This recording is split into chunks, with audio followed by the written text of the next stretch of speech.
দক্ষিণ চব্বিশ পরগনা জেলার জীবনতলা থানার গাতি প্রত্যন্ত পিছিয়ে পড়া এই গ্রামে গড়ে উঠেছে গাতি জেপি মেমোরিয়াল স্কুল ও আবাসিক মিশন। গাতি জেপি মেমোরিয়াল স্কুল মিশনের পক্ষ থেকে সারা বছর ধরে বিভিন্ন সাংস্কৃতিক অনুষ্ঠান, সেই সঙ্গে খেলাধুলা ও শিক্ষা নিয়ে তারা চর্চা করে থাকেন। আজ বাৎসরিক শীতকালীন ক্রীড়া ও শিশু দিবস উদযাপিত হলো। এই অনুষ্ঠান চলে প্রায় সারাদিন ধরে। এই অনুষ্ঠান দেখতেই ভিড় জমিয়েছিল কয়েকটি এলাকার মানুষ ও 400 ছাত্রছাত্রী, অভিভাবক, অভিভাবিকা। বিশিষ্ট ব্যক্তিদের মধ্যে উপস্থিত ছিলেন কল্যাণ সরকার, গাতি জেপি মেমোরিয়াল স্কুলের প্রিন্সিপাল নূর হোসেন মন্ডল সহ অন্যান্য ক্রীড়া প্রেমী মানুষ।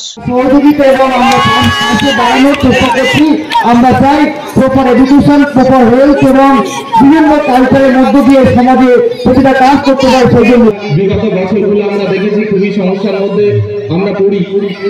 আমরা চাই নিরপেক্ষভাবে এই খেলা শেষ করতে, কেননা এখানে প্রত্যেকটা অভিভাবক এবং অভিভাবিকা এসেছেন।